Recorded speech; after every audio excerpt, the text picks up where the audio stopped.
సభాధ్యక్షులు వినాయక్ రెడ్డి గారు, మరి జలసాధన ఆర్గనైజేషన్ తరఫున ఈ కార్యక్రమాన్ని నిర్వహిస్తున్నటువంటి గోవర్ధన్ గారు, అట్లాగే పెద్దలు ఈ కార్యక్రమానికి వచ్చినటువంటి మాజీ ఎంపీ యాష్కి గారు,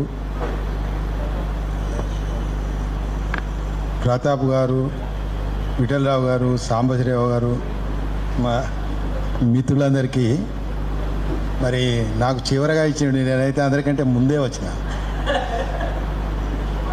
మీరు చెప్పినట్టే నేను రెండు మూడు అంశాల కంటే ఎక్కువ మాట్లాడా.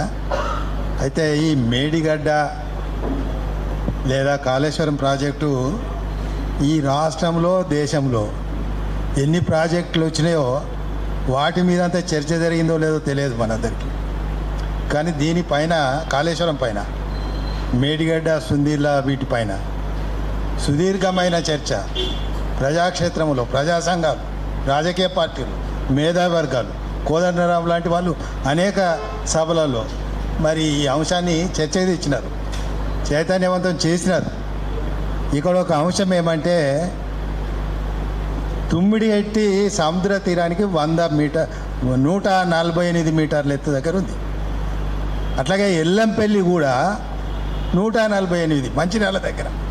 తుమ్మిడిహెట్టి అక్కడ బార్డర్ దగ్గర కావచ్చు, ఇక్కడ ఇది ఎల్లంపల్లి ఏమో 148, అది 148.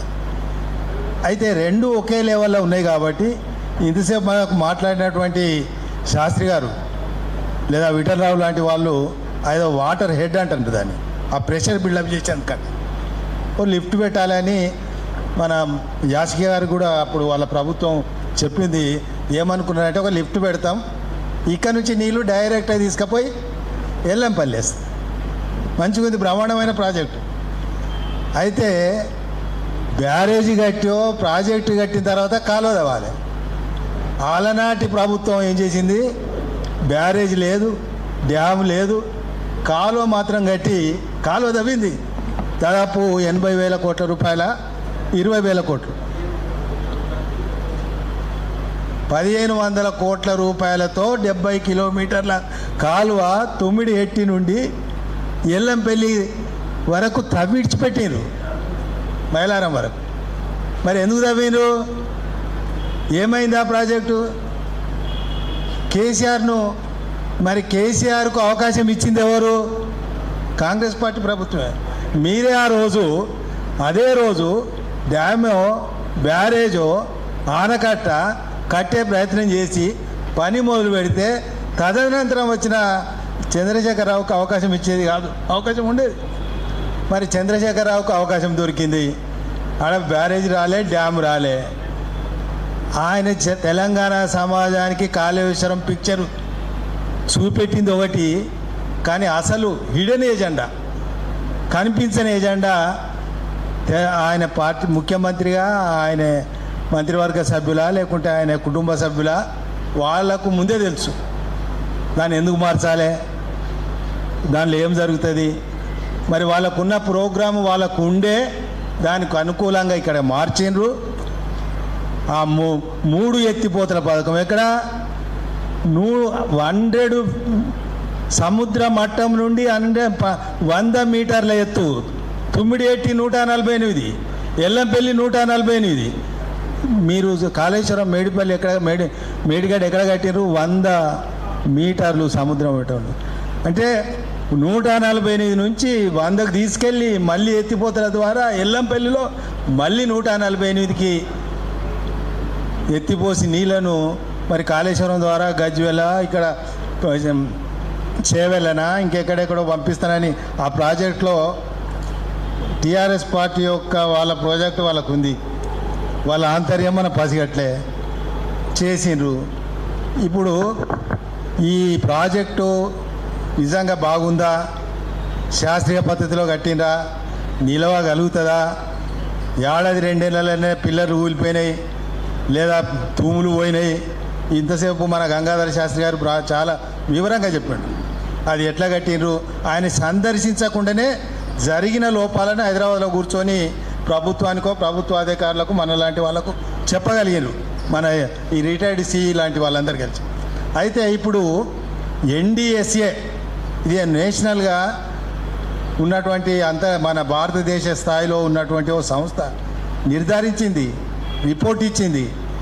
రిపోర్ట్ ఇచ్చిన తర్వాత ఇంతకుముందు మన వక్తలంటే వాళ్ళకు సాంబశివరావు గారు ఎవరు అంటున్నారు, అడ్వైజ్ చేయగలుగుతారు కానీ ఏమి చర్య తీసుకోరు. నిజమే కావచ్చు. మనకి ఇక్కడ ఈ చుట్టూ ఈ ఎన్నో బంగ్లాలు వచ్చినాయి. వీళ్ళకి మున్సిపాలిటీ పర్మిషన్ ఇస్తుంది నీ ప్లాన్ ప్రకారం. ఆ ప్లాన్ ప్రకారం కట్టకపోతే కూలగొడతాడు వాడు వచ్చి. మరి ఇక్కడ సిడబ్ల్యూసి వాళ్ళు కదా పర్మిషన్ ఇచ్చింది. ప్రాజెక్టు రిపోర్టు సిడబ్ల్యూసికి ఇవ్వలేదని కొన్ని రోజులు చర్చ జరిగింది. అసలు ఆ రిపోర్టు లేకుండానే కడుతున్నాడు, ఇలా ఏదో మతలబు ఉంది, నష్టం జరుగుతుంది, మరి గందరగోళం జరుగుతుందని చాలామంది మాట్లాడారు. మరి ఇది జరుగుతున్న సందర్భంగా కూడా బ్యాంకర్స్ ఒక 5-6 బ్యాంకులు కలిసి కన్సార్టియంగా 100-120 కోట్ల లోన్ ఇచ్చిన బ్యాంకర్స్ వాళ్ళ బాధ్యత ఏముండే? మరి మేము లోన్ ఇచ్చినాం కదా, ఆ ప్రాజెక్టు ప్లాన్ ప్రకారం వస్తుందా, ప్లాన్ ఉందా, మరి ఎందుకు వాళ్ళందరూ ఇన్స్పెక్షన్ చేయలే, నిర్ధారించలే? అంటే కేసీఆర్ బ్యాంకర్సు నిన్న మొన్న మన పేపర్లో ఇక్కడ చూసిన దీనికి సంబంధించిన ఒక అధికారిని రేడ్ చేస్తే వాళ్ళ లాకర్ల బంగారం గుట్టలు బయటకు వస్తుందంట ఎవరో ఆయన. అయితే ఇక్కడే ఇంత ఉంటే మరి అక్కడ ఎంత ఉందో. మరి ఇవన్నీ కూడా ఈ మన ఎన్డిఎస్ఏ వాళ్ళు నిర్ధారించారు ఎక్కడ తప్పు జరిగింది, ఏం చేయాలని. మరి అలాంటప్పుడు తక్షణమే మా మధు యాస్కి గారు ప్రచార కమిటీ చైర్మన్, నువ్వు కాళేశ్వరం మీద మేము తప్పిన జరుగును సరిదిద్దుతామని ప్రచారం చేసినారు. మేమందరం నమ్మి ఓటేసినాం, మీకు అధికారం ఇచ్చినాం. 1.5 year అయింది.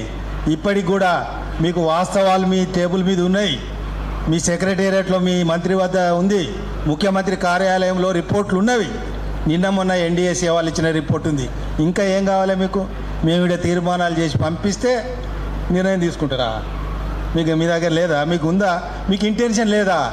మీరు వాళ్ళిద్దరు కలిసి ముందు అక్కడ తుమ్మిడిఎట్టి దగ్గర ప్రారంభం చేయకుండా ఇప్పుడు చర్య తీసుకోకపోవడంలో ఆంతర్యాన్ని మేము అనుమానించాలి. మిమ్మల్ని అందరినీ, పార్టీని, ప్రభుత్వాన్ని, ఆనాడు ప్రచారం చేసిన వాళ్ళందరినీ కూడా మీరు కూడా అందులో భాగస్వాములు అయినారా?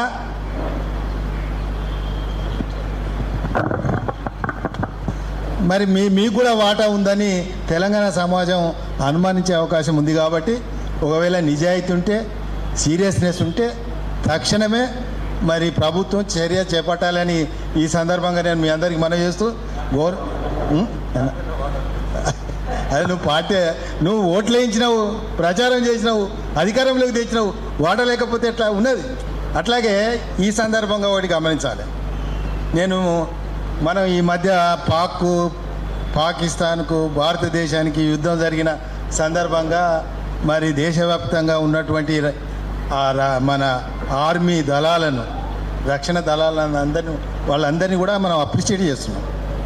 మనం అందరం నిజంగా వాళ్ళ సేవలను చూసి గర్విస్తున్నాం. వాళ్ళందరికీ రుణపడి ఉన్నాం. మరి దేశంలో ఉన్నటువంటి రక్షణ దళాలు, ఈ ఆర్మీ, ఎయిర్ ఫోర్స్, నేవీ వాళ్ళు కూడా కాళేశ్వరంలో చేసినట్టు చేస్తే నిన్నటి యుద్ధంలో మన పరిస్థితి ఏముండే? వాళ్ళు వేసినటువంటి ఆటం బాంబులా, లేకుంటే సైనికులు వాడిన యుద్ధ సామాగ్రిలో ఏదైనా నిజాయితీలో లేకపోతే, అవినీతికి ఆశిస్తే, లేదా మన సైనిక బృందాలు నిజాయితీగా ప్రాణాలను లెక్క చేయకుండా, ఏమీ ఆశించకుండా పాక్ పైన మరి వాళ్ళు దాడి చేసిండే, మరి మనం ప్రజల దగ్గరికి వెళ్ళి మీకేదో సేవ చేస్తామని ఓట్లు తీసుకొని అధికారంలోకి వచ్చిన మనలా మరి ప్రజలు ఆలోచించాలి. ఉంటే గట్ల పనిచేయండి.